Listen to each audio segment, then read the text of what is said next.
Segundo as informações de Oleksiy Syrskyi, o comandante em chefe das Forças Armadas da Ucrânia, são 38 mil baixas que a Rússia sofre na região de Kursk. O Oblast de Kursk, no território da Rússia, foi ocupado pela Ucrânia, conforme nós sabemos, em agosto de 2024, mais precisamente no dia 2 daquele ano. Nós temos então um confronto bastante acirrado naquela localidade, e ainda que haja uma contraofensiva russa e em tal contraofensiva russa a retomada de certos territórios, conforme nós analisamos aqui, Lyubimovka, Snagost, por exemplo, o número de baixas russas naquela região é bastante significativo, conforme vai dizer para nós o Oleksiy Syrskyi, que vocês veem aí na foto. Um outro tema importante é a polêmica pós-inauguração do governo da Polônia na União Europeia sem a presença da Hungria. Nós temos uma divergência cada vez mais significativa dentro da União Europeia do modo como deve se portar o bloco econômico em relação à Ucrânia. Nós falamos disso aqui também ao longo do ano, sobretudo as posições da Hungria contra o apoio que a União Europeia dá para a Ucrânia, conforme nós sabemos. Hoje é dia 4 de janeiro de 2025 e o ano está começando e a guerra continua. Vamos acompanhar. Nós temos, aliás, inclusive, este assunto importante, conforme nós mencionamos, que é o fato do Oleksiy Syrskyi, no caso, o comandante em chefe das Forças Armadas da Ucrânia, dizendo que 38 mil soldados russos foram abatidos. Vejam só, as tropas russas teriam perdido mais de 38 mil soldados e mais de 1.000 equipamentos na região de Kursk, no território russo, não é? Na contraofensiva. Então nós temos uma contraofensiva russa naquela região que não conseguiu retomar toda a localidade de Kursk e uma perda bastante considerável. As informações do Syrskyi foram feitas no seu canal de comunicação do Telegram. O anúncio foi feito, comandante-chefe das Forças Armadas da Ucrânia, em seu Telegram, conforme mencionei. E segundo ele, a Ucrânia capturou 700 soldados russos. Aparentemente, alguns deles poderiam ser trocados por soldados ucranianos presos, ok? Aliás, recentemente nós assistimos a uma troca de 300 soldados prisioneiros, no caso, entre Rússia e Ucrânia, na semana que passa agora, tá certo? O ataque a Kursk envolveu um número significativo de tropas russas, o contra-ataque no caso não é, continuou Syrskyi. Além disso, as reservas russas teriam de ser transferidas de outras áreas. Em 2 de janeiro de 2025, as perdas totais russas ascendiam a cerca de 792 mil soldados, de acordo com o Estado-Maior das Forças Armadas da Ucrânia. Esse número das perdas, deixando bastante claro, ele é muito controverso sempre, tudo bem? Porque a Ucrânia dirá um número X, a Rússia dirá um número Y e vice-versa das perdas de parte a parte, ok? Porém, a informação é do comandante em chefe das Forças Armadas da Ucrânia. Imagino que nós conseguimos compreender o que está sendo dito aqui. Agora, o outro tema importante é a questão geopolítica diplomática da Polônia. A Polônia passa a presidir agora a União Europeia. O lema o Polônia, inclusive, é justamente segurança Europa. Nós falamos sobre isso daqui, de modo que a Polônia vai tentar projetar uma segurança no contexto da União Europeia em relação à Rússia.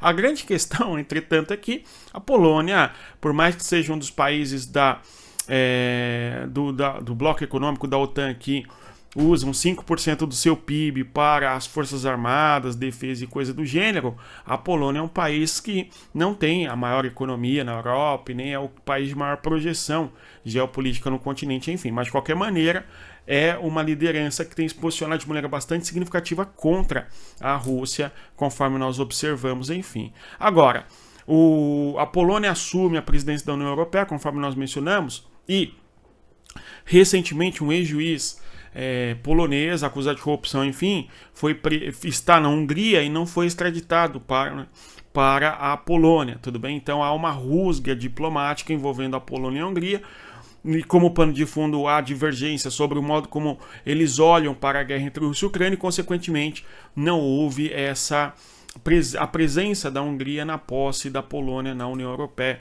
no comando ali, conforme nós observamos, tudo bem? Então, assunto de rusgas e divisões internas na União Europeia. Agora, no fronte de guerra, a gente tem a Ucrânia fazendo ataque na região de Leningrado. Leningrado é um oblast da Rússia que fica na região ao norte, tá? O nome ainda permanece este, tá? E na região de Leningrado nós temos a famosíssima cidade, belíssima inclusive, não é? Cidade de São Petersburgo. E aí nós temos o aeroporto na região de São Petersburgo fechado há algumas horas, tudo bem? E eu gravo o vídeo no dia 4 de janeiro de 2025, nesse nosso diário de guerra, todos os dias analisando ali as questões da guerra entre Rússia e Ucrânia. A gente tem que, há uma hora, mais ou menos, nós tivemos a Ucrânia fazendo um ataque contra uma região portuária em Leningrado, tá? Então, assim, no território de Leningrado, nós temos o aeroporto, que foi fechado, o aeroporto de Pulkovo, tá?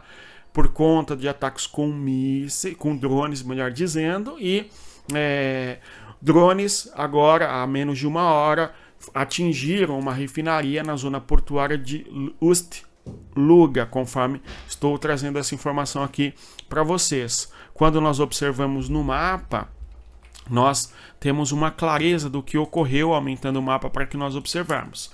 Primeira coisa que chama atenção é que a distância entre a Ucrânia, na região norte da Ucrânia, e a região de Leningrado, São Petersburgo, é de quase 900 quilômetros. É uma distância bastante expressiva, né? E aí nós temos o aeroporto fechado, nós vemos aqui, não é a indicação do aeroporto, tá? E algum tempo depois nós temos o ataque contra a refinaria na região que nós podemos aqui observar, a região portuária de Ust-Luga. Lembrando que esta região portuária é justamente a região portuária do famoso, tá certo? O mais importante, conhecidíssimo, o mar que banha os territórios de Estônia, Letônia, Lituânia, enfim, uma região muito importante para a projeção geopolítica russa nesta localidade, tá certo? O Mar Báltico, nós temos que a Rússia exerceu grande influência nesta região aí ao longo do contexto do século XIX, não é? E sobretudo no século XX, quando da existência da União Soviética, quando os países bálticos, sobretudo, eram submissos de maneira bem significativa a Moscou, enfim, conforme sabemos, tá, né? Então, o ataque que a Ucrânia faz na região de Leningrado, vamos acompanhar as repercussões disso. As imagens mostram explosões, mas nada mais do que isso por enquanto, não é? Se houver mais informações sobre esse assunto, nós abordaremos aqui, tá certo? Então, duas coisas importantes na região de Leningrado, não é? O ataque ao aeroporto e o ataque o aeroporto fechado por conta dos drones, enfim, e a refinaria sendo atingida. Vamos acompanhar, lembrando que a Ucrânia busca fazer ataques contra o território russo, a fim de atingir, sobretudo, conforme nós sabemos, as regiões de infraestrutura, de energia ou mesmo ainda infraestrutura militar. Outro assunto importante nós podemos observar é a discussão sobre a questão das armas nucleares. Segundo Antony Blinken, que é o secretário de Estado dos Estados Unidos, uma espécie de Ministério da Defesa, enfim, a Rússia usaria armas nucleares. Tudo bem? Segundo Antony Blinken. Essa declaração ali, segundo as informações do Financial Times, ok? Então, a Rússia usaria armas nucleares, pelo menos é o que o Blinken temia. E a informação traz os dados de que, não, as chances eram baixas, entre 5% e 15%. Entretanto, havia uma espécie de não é de medo, né? Não sei se esse é o termo correto, mas de apreensão da possibilidade do uso da arma nuclear. E segundo ainda a informação, a China é quem fez a dissuasão da Rússia para que ela não utilizasse tais instrumentos militares, enfim, tá? Então, a informação, vamos acompanhar se isso repercute melhor, se em entrevistas ele responde sobre isso. Enfim, então é um assunto bem difícil esse, tá? É aquela história das linhas vermelhas, do Putin, enfim. Eu trago uma charge criticando aqui a respeito, no vídeo de ontem, né? A questão das linhas vermelhas do Putin e tal. E o pessoal fala que eu estou defendendo a Rússia, de uma compreensão difícil, né? Tudo bem, avançando. Então, a gente tem também o seguinte, né? No fronte de guerra, antes de falarmos do fronte de guerra, a queda de Kurakhove, nós temos outra coisa importante. Segundo o Telegraph, um míssil de cruzeiro ucraniano, o Trimbita, tá certo? Que a Ucrânia está desenvolvendo, teria a capacidade de atingir o território de Moscou, tá? Então, esse míssil e o seu desenvolvimento tem sido discutido desde 2023 e novamente essa informação acabou voltando à imprensa como um todo e a gente acaba repercutindo aqui. Agora, no fronte de guerra, nós temos os eixos difíceis para a Ucrânia, vamos assim dizer, que são os eixos, conforme nós sabemos, Kursk, e há uma tentativa russa de retomar a região, de reconquistar o seu oblast, não é? Uma vez que a Ucrânia invadiu a localidade, ocupou, fez uma operação especial, enfim, chame como quiser, lá em 2023, aliás, em agosto de 2024, não é? E a Rússia está em sua contraofensiva nesta localidade, conforme sabemos. Agora, existem os tais eixos críticos no Donbass, e nos tais eixos críticos nós temos a região de Chasiv Yar, e a Rússia tem avançado pela região norte de Chasiv Yar. É importante que nós tenhamos essa clareza. Nós temos ao sul de Chasiv Yar a região de Toretsky. Nós falamos bastante sobre estas regiões, dessa vez eu não trouxe nenhum mapa para que nós observássemos, não é? Mas nós temos ao sul de Chasiv Yar a região de Toretsky e eventualmente o avanço russo em parte considerável da região de Toretsky também. Tá certo? Então a gente vê que em dois eixos críticos no território do fronte de guerra, a Rússia tem avançado nestas regiões, tá? E além disso, nós temos que observar também a Rússia avançando na direção de Pokrovsk, avançando em pequenos vilarejos, enfim, fazendo bombardeios, não é? Contra a infraestrutura da cidade na região central de Pokrovsk, que é o próximo passo e objetivo da Rússia. Tudo bem? Conforme nós falamos aqui algumas vezes, a importância de Pokrovsk é inquestionavelmente, não é, significativo, uma vez que a partir de Pokrovsk, muitos estão analisando inclusive que a partir da região de Pokrovsk, o próximo passo da Rússia é avançar em direção a Dnipro. Dnipro é um importante centro industrial da Ucrânia, basicamente no coração do país, né? Então, um eventual avanço do fronte de guerra para a região de Dnipro certamente é algo não desejado pela Ucrânia, tanto é que no meio do caminho entre a região de Pokrovsk e a região de Dnipro, nós temos a Ucrânia construindo barreiras e fortificações militares. Nós falamos sobre isso daqui há alguns dias, tá? Então a batalha de Pokrovsk é aquela que nós assistiremos nos próximos dias no fronte de guerra.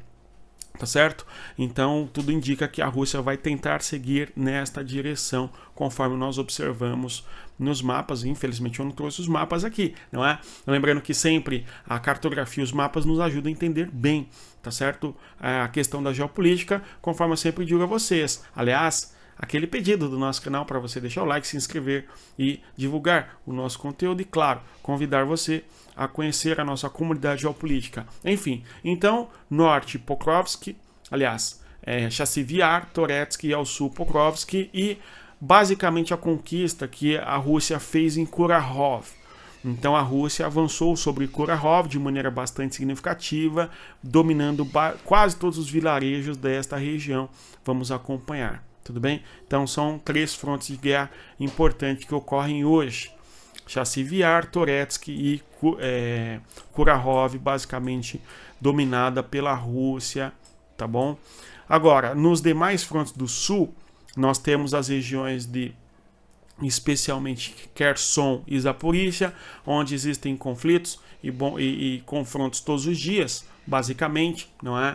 Uma enorme quantidade de artilharia usada ali, confrontos diretos entre as duas presenças militares, Rússia e Ucrânia, e sem grandes mudanças no fronte de guerra.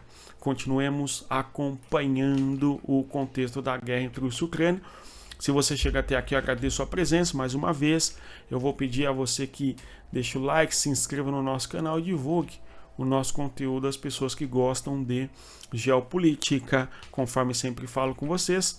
No mais é isso, bons estudos, respeita a geografia, até mais. Tchau, pessoal.